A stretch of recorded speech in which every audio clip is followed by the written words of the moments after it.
So for our part of the presentation, I'm going to talk about procrastination.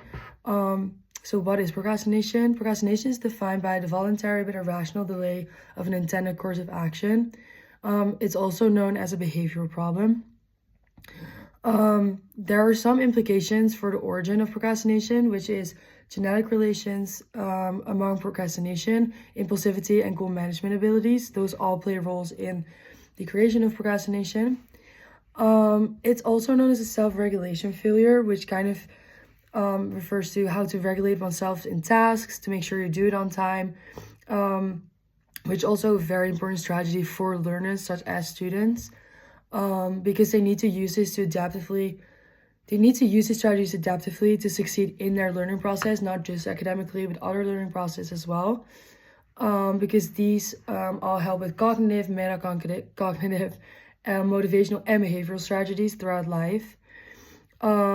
Academic procrastination is kind of the same, it's just a little bit different since it focuses more on academics, and that's also what we're looking at more. So academic procrastination can be defined as a tendency to delay intended tasks, academic tasks, even though this might result in negative consequences such as failing a class or getting a bad grade. There are also two types of procrastinators. You have passive procrastinators and active procrastinators. Passive procrastinators are actually the traditional ones in a way, because those are the ones that we all think procrastinators are. People tend to always think that procrastination is a bad thing and that people always do it on purpose. This is not always the case. A passive procrastinator they're often paralyzed by the fact that they cannot decide to act or not act on doing a certain task, and then they might fail to complete their task on time. And they don't always intend to do it. Sometimes just simply didn't happen. It's maybe in their nature that they do it. They don't do it on purpose. An active procrastinator, they're also known as the positive procrastinators.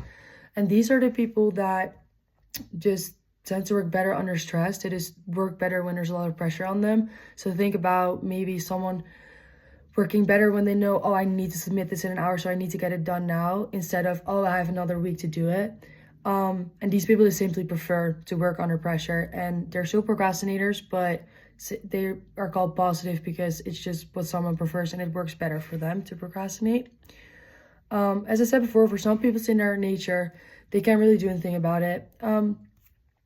So with academic procrastination, often it actually becomes worse when people procrastinate when they are in academics, because they put off their work, which gives them even more stress, and it is already related to anxiety.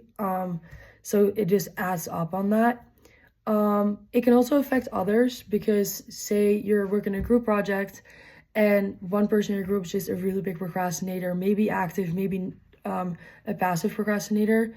It can result in the whole group dynamic not working and things getting submitted late, which means that the whole group is going to get either a failing grade just because one person procrastinates. It is also known that people that are big procrastinators, just they procrastinate on everything, mostly in academics, do have lower grades and have higher stress levels. And they also have a weaker structure of time usage. And this is obviously very important for academics, especially because a lot of people also have jobs and everything on the side. It is very important to manage your time good, and these big procrastinators just have a harder time doing this. Procrastination also differs with age, which means that most of the time the older a student is, the less they procrastinate. And this is mostly known because they're maybe more independent. If you're fresh into college, you might not be as independent yet. You might, you're figuring everything out a lot at once. But someone is a junior or senior in college might procrastinate less because they just have learned over the years how to use their time better and how to do everything earlier. And it also has to do with different times in lives. Maybe you're in a very stressful time in your life, which normally also results in more procrastination than when you're in a very relaxed time of your life, because then you might be like, oh, let's do the thing that I need to do. But when you're in a very stressful time, it might just kind of block your brain. You just can't really do it. So it also helps in all kinds of situations. So procrastination and mental health. So a lot of time procrastination gives people a lot of discomfort because, as I said before, people that put off work, especially in academics, are often more prone to more stress levels. It also really overlaps with depression and anxiety because from all that stress that people have and then maybe getting bad grades because people procrastinate, people might get depression from that. And they also might get anxious because they do want to do well in their school and their academic environment, but they just simply just doesn't work out for them. It makes people worry a lot. It also really has to do with motivation. A study that I looked at showed that motivation is one of the main, how do you say that? Main aspects of procrastination, because people that are more motivated in what they do are more motivated in the task that they're about to do, or people that are motivating them are more likely to not procrastinate and do it on time because they want to do it. But people that are not motivated maybe feel like people put pressure on them and all of those things. They might be like, oh, if I fail, people are going to be disappointed in me, so why do it at all? And this also kind of comes together with the fear of failure. And this is not just failure for yourself, but also failure because of others. So you might put a lot of pressure on yourself and you're scared to fail yourself. But it also might be because you're scared to fail your class. You don't want to, have to do a class again. But it might also come from family members, maybe people in your community at all, that are putting a lot of pressure on you, and you're scared that you're going to disappoint others when you fail. But this also kind of leads to you kind of completely having a block in your brain and you don't really want to do it anymore.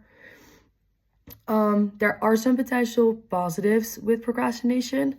So sometimes it is used to make someone feel better, because sometimes people have a lot on their plate already, and by procrastinating it just gives them a little bit more room to just breathe and relax until they have to do it. So sometimes it is better for a person to do it instead of doing something in a very stressful moment. And as I said before, you have active procrastinators. They just work better under stress. So for them, it's actually positive when they just do everything at the last minute. So there are some things that can help with procrastination.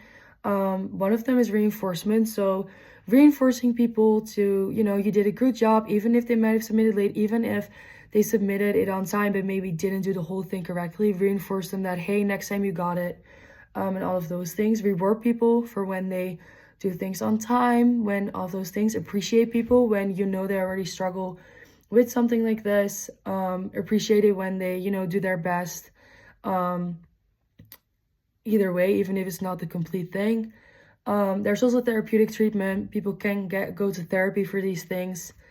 And also teacher intervention, which means that, teachers kind of help with this. Teachers might assist the student with helping in their academic work and all of those things. So one of the stats that I found that I thought were very interesting was that 95% of college students have engaged in procrastination, while approximately 20% of adults claim to experience procrastination chronically, which means that you're actually just a chronic procrastinator. You actually always procrastinate. But 95% of college students, it's very common. So it's not something that just a little amount of people have. Actually, a lot of people procrastinate really bad. So there's 2 articles that I found. The first was on academic risk procrastination. And they found that there's a negative relationship between risk-taking behavior and procrastination behavior. Solomon and Roblum, which are were 2 people that they cited a lot from in this article. They said that individuals perform procrastination behavior because they're afraid of failure, as I said before as well. Academic risk-taking behavior explains the desire of an individual to realize the behavior without thinking about success or failure. The opinion that individuals perform academic procrastination behavior because they avoid taking academic risk has been proposed by a lot of writers, actually. So kind of what they concluded was that there can be a negative relationship between performing academic procrastination behavior and avoiding academic risk. And academic risk is kind of like taking a risk by doing something like a little bit different, a little bit late, not really caring about what the outcome might be. And they do this since an individual focuses on their success and failure on their procrastination behavior. So the success-oriented individual can perform procrastination because of fear or anxiety of failure, and avoid taking risks due to the same fear of anxiety of not doing something right. So they found negative relationship between academic procrastination and academic risk taking to support that. So the second one that I found, they looked at active and passive procrastination and kind of the differences between this, and it had a lot of hypotheses actually. So they looked at self-efficacy, belief, motivation, stress coping, personal outcomes, and time control, and they found that passive procrastination had a lower self-efficacy belief than non-procrastinators or active procrastinators. So motivation, there's two kinds. Intrinsic, you do it because you find something rewarding, and extrinsic, you do it because you don't want to get punished or you might want to get a reward. And they found that passive procrastinators had a higher level of extrinsic motivation than active procrastinators did, and they didn't really expect this. Yeah, they didn't really expect it. Stress coping, they found that active procrastinators reported significantly greater use of task coping strategies than passive procrastinators, and both non-procrastinators and active procrastinators reported significantly less of use of avoidance coping behavior than passive procrastinators. Personal outcomes, so they had a hypothesis that non-procrastinators and active procrastinators will both experience less stress and depression and more life satisfaction and higher GPAs than passive procrastinators. And this was actually true. It showed that passive procrastinations were kind of different from non-procrastinating and active procrastinators, and they did report greater stress, more feelings of depression, and lower GPAs. Time control, non-procrastination and active procrastinators showed higher levels of purposeful use of their time control than passive procrastinators. And then non-procrastinators were also greater with time control than active procrastinators. And that was... Oh, then I will talk about social media and procrastination, since it's kind of still goes with me. So use of social media is also kind of a reason why people might procrastinate, because since you're using social media a lot, you're not doing other things. And people also use social media as an escape, because maybe they're so stressed about the thing that they have to do that they tend to procrastinate a task that they actually have to do. And social media might help with taking their mind off of things, but then they might forget about the task that they actually have to do. So yeah.